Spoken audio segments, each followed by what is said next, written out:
नमस्कार दोस्तों, welcome to my YouTube channel EWM exam with me. जैसा कि एसएससी जीडी से संबंधित रोगों की श्रृंखला हमारी चल रही थी, तो हमने जीवाणु जनित रोगों के बारे में भी आपको विस्तृत अध्ययन करवाया था। उसके उपरांत हमने विषाणु जनित रोगों के बारे में भी जो रोग होते हैं उनके बारे में मैंने जो है एक डिटेल्ड में चर्चा की थी और उसको बहुत अच्छे से हमने डिस्क्राइब भी किया था। उसके बाद हमने प्रोटोजोआ जनित रोगों के बारे में भी अध्ययन किया। आज का जो हमारा टॉपिक है वो क्रमिक जनित रोग है, यानी क्रमिक कौन से होते हैं जो हमारे रोगों को फैलाते हैं और वो रोग कैसे होते हैं, घातक होते हैं या ऐसे होते हैं, उसके बारे में हमें जानकारी आज प्राप्त करनी है। तो इस वीडियो के माध्यम से मैं आपको क्रमिक जनित रोगों से संबंधित जितने भी रोग हैं उनके बारे में विस्तृत अध्ययन करवाऊंगा और ये भी बताऊंगा कि कौन से क्वेश्चंस यहाँ से उठते हैं जो आपके एग्जाम की दृष्टि से मोस्ट इम्पॉर्टेंट हैं।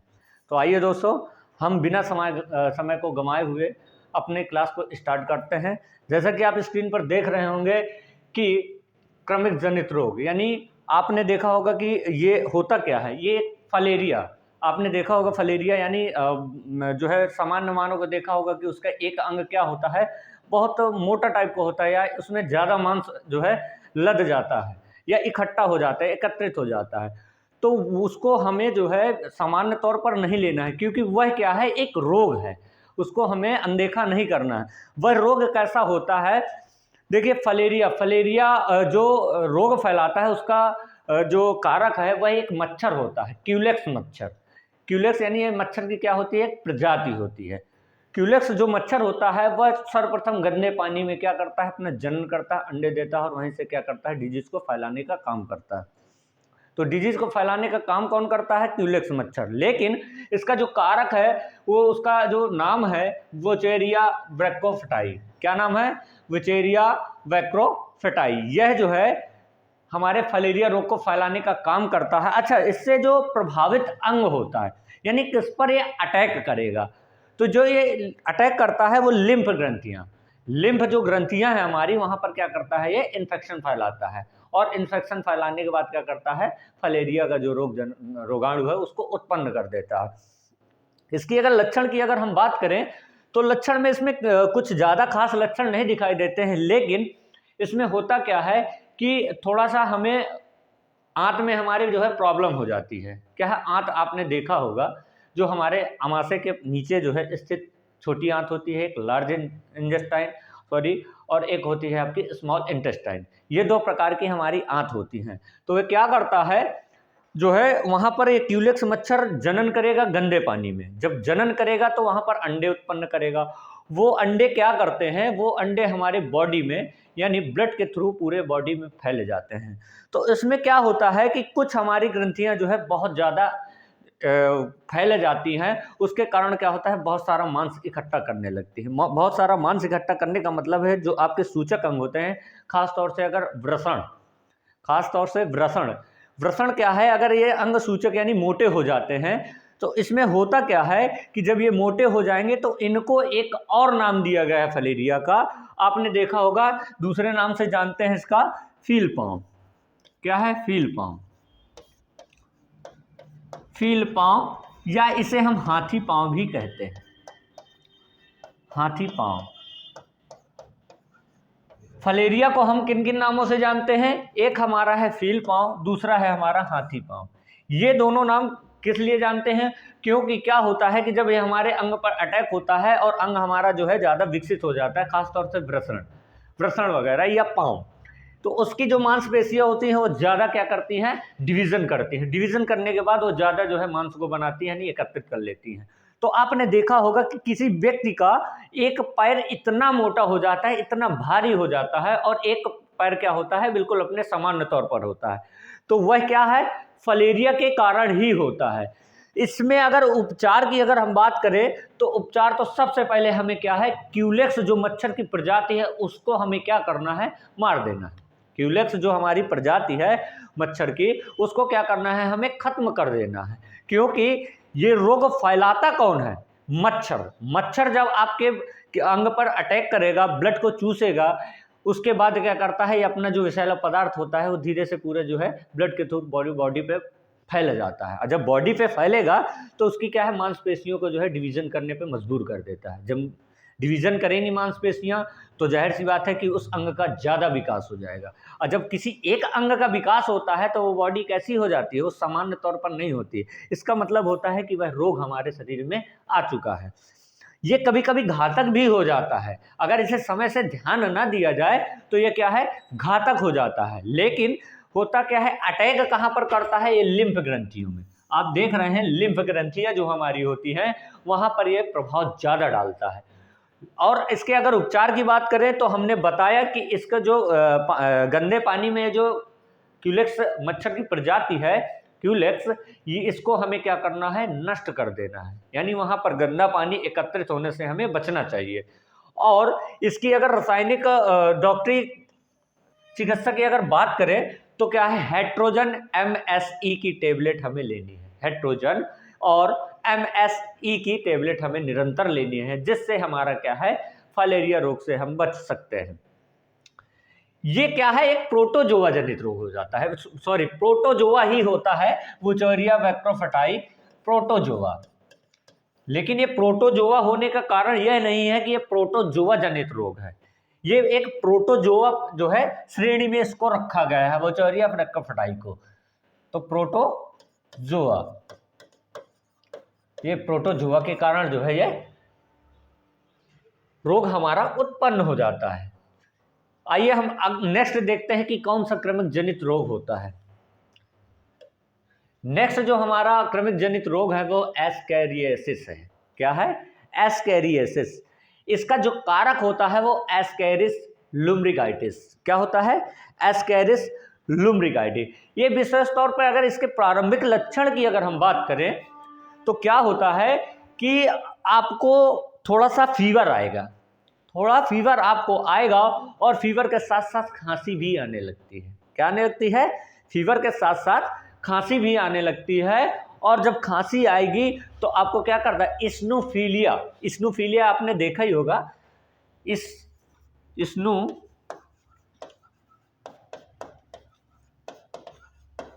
इस्नोफीलिया हो जाता है। जब इस्नोफीलिया हो जाएगा तो क्या होगा, आपके जो है बॉडी पे देखा जाए तो जुखाम हमेशा जो है बना रहेगा। जुखाम क्या होगा, हमेशा बनेगा, यानी सर्दी सी जो है हमेशा बनी रहेगी, छींके भी आपको आएंगी। तो किसके कारण हुआ, हमारा एस्कैरिस लुम्ब्रिकाइटिस के कारण। एस्कैरिस लुम्ब्रिकाइटिस ये क्या करता है, ये ज़्यादातर बच्चों में देखने को मिलता है, ज़्यादातर बच्चों में ज़्यादा इफेक्टेबल है, बच्चों में ज़्यादा इफेक्टेबल है, बच्चों में ज़्यादा प्रभाव डालता है। करता क्या है, ये आंत में जाकर अपने अंडे उत्पन्न करता है और अंडे उत्पन्न करने के बाद जो आंत की दीवारें होती है उस पर जो है अटैक करने लगता है। और उसके बाद क्या करता है, ये पूरी बॉडी में फैल जाता है और तंत्रिका तंत्र, हमारे जो मस्तिष्क और तंत्रिका तंत्र को भी जो है घातक पहुंचाता है। तो हमने क्या इस पर जाना, इस पे जो इंपॉर्टेंट हमें जानने की बात है वह कारक हमें जानना है कि एस्कैरियोसिस का जो कारक कौन सा है। यही हमारे एग्जाम में पूछा जाता है। विभिन्न प्रतियोगी परीक्षाओं में हमने क्वेश्चंस इस टाइप के देखने को मिलते हैं कि हमसे पूछा क्या जाता है कि इसका कारक क्या है। क्योंकि आप रोग तो सामान्य तौर पर है कि रोग है तो कुछ ना कुछ इसका लक्षण जरूर होता है, तो ज़्यादातर लक्षण पे बात नहीं करता है, लेकिन जो हार्ड पॉइंट वहाँ पर होता है, जो ट्रिपिकल पॉइंट होता है वो यह होता है। ये पूछता है, आपके पास 4 ऑप्शन दे देगा और पूछ लेगा कि एस्कैरियोसिस का कारक क्या है, तो आपको एक उसमें ये मिल जाएगा। तो जो अगर एस्कैरिस लुम्ब्रिकाइटिस मिल जाता है तो आपको वहाँ पर क्या करना है, सही टिक लगाकर चले आना है। अगर हम इसकी बात करें कि हमने बताया कि आंत पर अटैक करेगा, आंत के द्वारा जो है हमारी बॉडी पे फैलेगा और आंत की जो दीवारें होती हैं उस पर क्या करेगा, जो है अटैक करता है और उसके बाद जो है हमारी पूरी बॉडी पे फैलने लगता है। जब ये बॉडी पे फैलने लगेगा तो हमें क्या हो जाता है, खांसी, जुखाम, तीव्र ज्वर, नॉर्मल थोड़ा सा ज्वर आता है, फिर वो धीरे धीरे तीव्र होने लगता है। इसके लक्षण में कुछ ये होता है कि ज़्यादातर ये लक्षण हमें दिखाई नहीं देते हैं, लेकिन रियर केस में ऐसा होता है कि बुखार आ जाता है, खांसी आती है, जिसके कारण क्या होता है, इस्नोफीलिया जैसा हमें लगने लगता है। इस्नोफीलिया, इसकी उपचार की बात करें तो सामाजिक साफ सफाई का ध्यान देना चाहिए। सामाजिक साफ सफाई का हमें विशेष ध्यान देना है।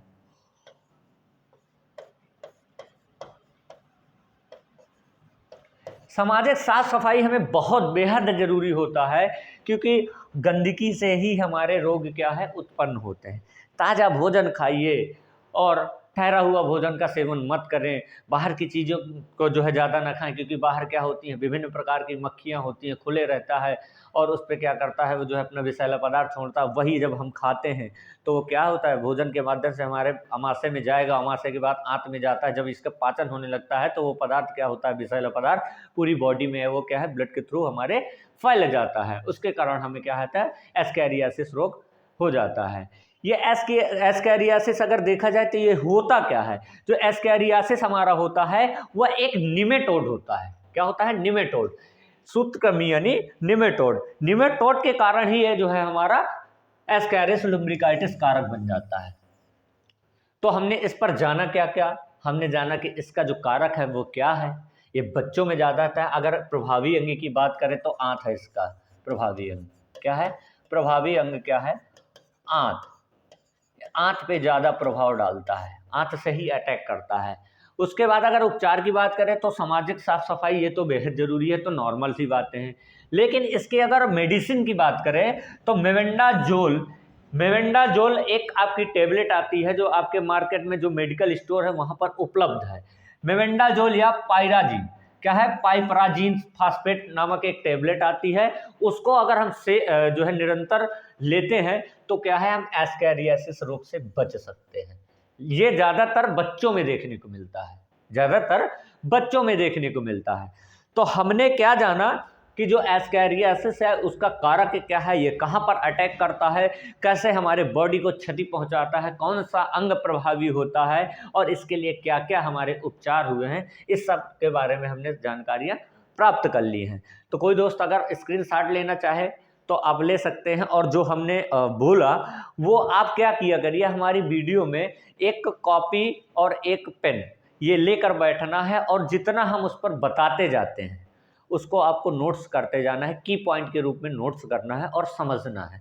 ताकि क्या होगा कि अगर आप एग्ज़ाम के समय आप एक लाइन, अगर एक ज़्यादा आपके पास टाइम नहीं बचा है तो उसको आप एक नज़रों से आप फेर सकते हैं, क्योंकि आप क्लास ले चुके हो हैं और आप समझ भी चुके हैं।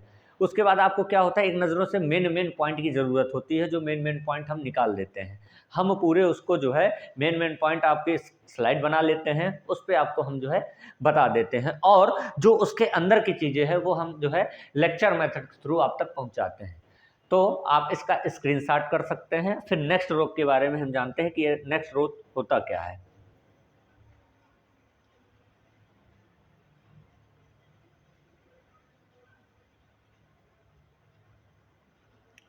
चलिए ले लिया होगा, नेक्स्ट देखते हैं। आपका देखिए नेक्स्ट जो रोग है वह क्या है, टीनियासिस। क्या है, टीनियासिस।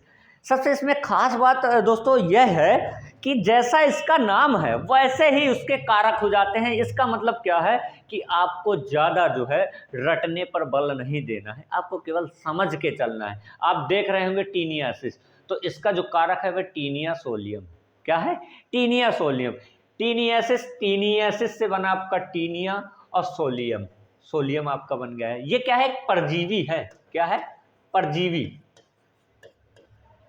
परजीवी है जो हमारे लिए क्या है, बॉडी के लिए घातक हो जाता है। होता कैसे है देखिए, अब आप इस पर बात करते हैं। तो जो लोग सुअर का मांस खाते हैं, जो लोग सुअर का मांस खाते हैं उसमें ये जो है कारक टीनिया सोलियम वहां पर उपस्थित होता है। सुअर का जो अधपका मांस खा लेते हैं वहाँ पर सुअर के जो मांस होता है उसकी दीवारों पे चिपका रहता है टीनिया सोलियम। और जब टीलियम चिपका रहता है और अब हम इसको खाते हैं तो ये हमारे आंत में क्या करता है, तो इसकी अगर प्रभावी अंग की बात करें तो क्या हो जाएगा, हमारा आंत। प्रभावी अंग जो है हमारा आंत है।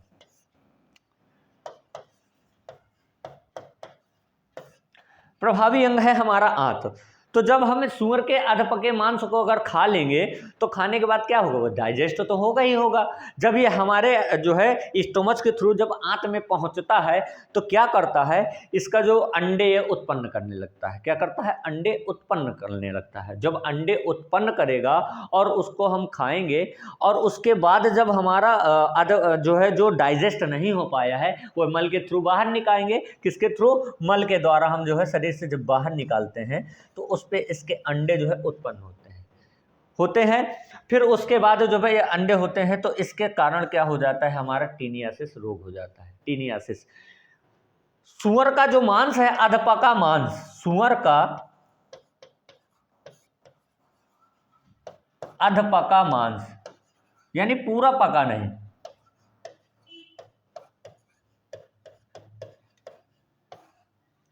अधपका मांस है, उसके खाने से जो है हमारा क्या होता है, टीनियासिस हो जाता है। टीनियासिस, टीनिया सोलियम अंडे उत्पन्न करता है आंत पे। आंत के द्वारा जब ये मल के द्वारा जब ये बाहर निकलता है तो बाहर निकलने के बाद क्या है, ये संक्रमण फैलाता है। संक्रमण फैलाता है यानी एक व्यक्ति से दूसरे व्यक्ति तक पहुंचने का जो है ये निरंतर प्रयास करता रहता है और पहुंच भी जाता है, जिस कारण क्या होता है, बहुत सारे जो है दोस्त या हमारे बहुत सारे व्यक्ति इस रोग से पीड़ित हो जाते हैं, टीनियासिस से। अब बात करते हैं कि इसके लक्षण की अगर हम बात करें तो लक्षण की अगर हम बात करते हैं तो क्या होते हैं इसके लक्षण। ये लक्षण दिखते नहीं हैं हमें, ये लक्षण हमें दिखते नहीं हैं, लेकिन क्या होता है, कभी कभी अपच हो जाती है, कभी कभी पेट दर्द या अपच हो जाती है। क्योंकि जब वो मांस हमारे डाइजेस्ट नहीं होगा तो क्या करेगा, विषैले पदार्थ के रूप में बनाएगा और वो जो है पचेगा नहीं, तो क्या है, पेट दर्द तो हमारा होगा ही और अपच यानी खट्टी जैसी डकारें आने लगती है हमारी। तो इस तरीके के हमें लक्षण क्या है सामान्य तौर पर देखने को मिलते हैं। लेकिन इस पे एक अगर और चर्चा करें तो क्या, जब अगर हमारा जो है ये परजीवी जब जाता है तो अपच और पेट दर्द तो उत्पन्न करता है। ये सूअर के थ्रू जाएगा यानी सूअर के कच्चा मांस खाने से होता है, जो हमारा पूरा पक नहीं पाता है यानी पूरा बॉयल नहीं हो पाता है, उसके कारण होता है। तो इसको हम क्या कहते हैं, ब्लैडर वर्म। क्या बोलते हैं, ब्लैडर वर्म। ये ब्लैडर वर्म इसको बोलते हैं, इसीलिए इसको क्या है, ब्लैडर वर्म ने खोजा था और इसी के नाम पे क्या होता है, ब्लैडर वर्म जो है हम इसे कहते हैं। तो जब लक्षण इसके आए, अपच, पेट दर्द, और उसके बाद ये क्या होता है, जब इसके अंडे उत्पन्न हो जाते हैं तो धीरे धीरे क्या होता है, हमारे तंत्रिका तंत्र यानी ब्लड के थ्रू हमारे तंत्रिका तंत्र यानी मस्तिष्क में पहुंच जाते हैं। और जब मस्तिष्क पे ये पहुंचते हैं तो तंत्रिका तंत्र यानी हमारे जो है मस्तिष्क को प्रभावित करते हैं। तो अब प्रभावित करने के बाद क्या करता है, जो है कभी कभी व्यक्ति की मृत्यु भी हो जाती है। जब ये ज़्यादा इफेक्टेबल हो जाता है तो व्यक्ति की क्या होती है, मृत्यु भी हो जाती है, यानी व्यक्ति की मृत्यु भी हो जाती है।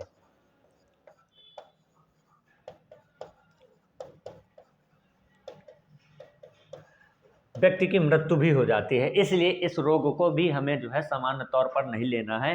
और जैसे ही इसके अगर थोड़े से भी हमें लक्षण पता चलने लगते हैं तो हमें क्या है, डॉक्टर के पास जाना और उसका चेकअप करवाना है। चेकअप कराने के बाद जब वह उपचार करता है तो उस पर जो है आपको निकोलसन नामक दवा देता है, निकोलसन नामक दवा देता है। और दूसरी बात, हमें सूअर का अधपका मांस नहीं खाना है। जो दोस्त हमारे सूअर का मांस खाते हैं उनके लिए खास तौर से ज़्यादा ज़रूरी है कि वह मांस को भली भांति पका लें, भली भांति पका लें और उसका जब वो पूरा पक जाए तभी उसका सेवन करें, ताकि इस रोग को जो है हमें इस रोग से बचें या ये रोग ना फैल पाए। इस तरीके का हमें करना है। और अगर हो जाता है तो डॉक्टर हमारा सलाह देता है कि निकोलसन नामक दवा का जो है सेवन करने को कहता है, और ये हमारे मेडिकल में उपलब्ध भी हो जाती हैं। इसका जो प्रभावी अंग हमने देखा, क्वेश्चन यहाँ से बनता है कि टीनियासिस जो रोग होता है उसका प्रभावी अंग क्या है, तो आप आंख पर टिक लगाएंगे। और एक आपका क्वेश्चन यहाँ से आया, इसका कारक क्या है, नहीं ये क्या है, टीनिया सोलियम परजीवी है, परजीवी है। इसके लक्षण क्या होते हैं, अपच, पेट दर्द, ब्लैडर वर्म जो है अपच और पेट दर्द होता है, इसी को हम क्या कहते हैं, ब्लैडर वर्म। यानी इस रोग को ब्लैडर वर्म ने खोजा था, उसी के नाम पर यह रोग भी जो है ब्लैडर वर्म के रूप में जाना जाने लगा। उपचार की बात किया तो उपचार के बाद आप बात किए तो साफ सफाई तो बेहद ज़रूरी है। मांस को आपको बड़े जो है पकाकर ही खाना है। और सबसे पहले ये सूअर में ही देखने को मिला भी था हमें। ये सूअर ही ऐसा शुरुआत में कारक था, पहले यहाँ ही रोग आया था, ये सूअर पर ही अटैक हुआ और सूअर के माध्यम से हमने जब सूअर का मांस खाया तो ही हमारे बॉडी पर फैला। तो इतने सारे जो हमारे इंपॉर्टेंट पॉइंट्स थे, हमने उसको एक एक कर बहुत अच्छा डिस्क्राइब किया है। तो दोस्तों, हम जो डिजीज यानी रोग की जो श्रृंखला लेकर चल रहे थे, तो हमने बहुत सारे रोग जान लिया। और जो जीडी के लिए इम्पॉर्टेंट रोग था, एसएससी जीडी के लिए जो इम्पॉर्टेंट रोग था वह था चेचक। चेचक आपका बहुत पूछा जाता है और आपके सिलेबस में भी है चेचक। तो जरूरी ये नहीं है कि ये एसएससी जीडी के लिए ही इम्पॉर्टेंट है। हालांकि हम लोग एसएससी जीडी से ही संबंधित टॉपिक उठाते जरूर हैं, लेकिन उस टॉपिक को केवल एक पॉइंट पे ही हम डिस्क्राइब नहीं करते हैं। उससे संबंधित जितने भी हमारे पॉइंट हैं, यानी अगर एसएससी जीडी में देखा जाए तो सिलेबस में केवल चेचक ही रहता है, लेकिन हमने पूरा चेचक पढ़ा। चेचक ही केवल एक रोग को नहीं हमने डिस्क्राइब किया, जितने भी हमारे रोग हैं, जीवाणुओं के द्वारा कौन कौन से रोग फैलते हैं, विषाणुओं के द्वारा कौन कौन से रोग फैलते हैं, प्रोटोजुआ के द्वारा कौन कौन से रोग फैलते हैं और क्रमिक के द्वारा कौन कौन से रोग फैलते हैं, इसके बारे में चर्चा की है। और भी रोग हैं, हमारे आनुवांशिक रोग भी होते हैं। आनुवांशिक रोग की अगर बात करें तो आपने जो है जाना होगा कि कौन सा रोग होता है हमारा, वर्णांधता और हीमोफीलिया। वर्णांधता और हीमोफीलिया,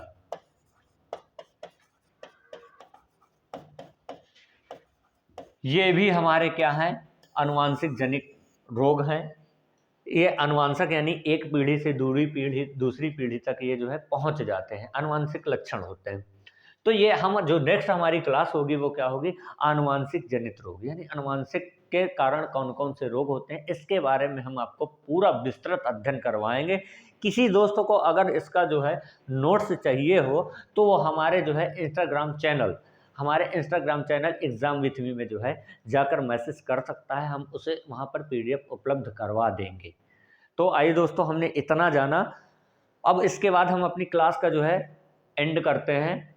बने रहिए हमारे YouTube channel exam with me के साथ। और हाँ, इस चैनल को आपको सब्सक्राइब करना है। जिस दोस्तों ने अभी तक सब्सक्राइब नहीं कर रखा है या उनके दोस्तों ने सब्सक्राइब नहीं कर रखा है, तो हमारा प्रथम दायित्व ये बनता है कि उस दोस्त का भी हम भला करवाएं, क्योंकि ये क्या है, फ्री ऑफ कास्ट क्लास है, फ्री ऑफ कास्ट। इस समय कोई पैसा नहीं है इस क्लास का, तो फ्री का ज्ञान क्या दिक्कत है, लेते रहो ना। आपके एग्जाम्स के इम्पॉर्टेंट पॉइंट ही तो हम यहाँ पर लेकर आते हैं और बहुत अच्छे से डिस्क्राइब करते हैं। तो आपका जो प्रथम दायित्व है वो उसको चैनल को जो है सब्सक्राइब करना है, लाइक करना है, बेल आइकन दबाना है और अपने दोस्तों में ज़्यादा से ज़्यादा इसको क्या करना है, शेयर करना है, ताकि आपका तो भला हो ही रहा है और भी दूसरों का भला हो जाए। ठीक है, तो धन्यवाद जो आपने इतना कीमती समय दिया। नेक्स्ट वीडियो हमारी क्या होगी, आनुवांशिक जनित रोग से संबंधित होगी। बने रहिए हमारी YouTube channel exam with me के साथ। Thank you.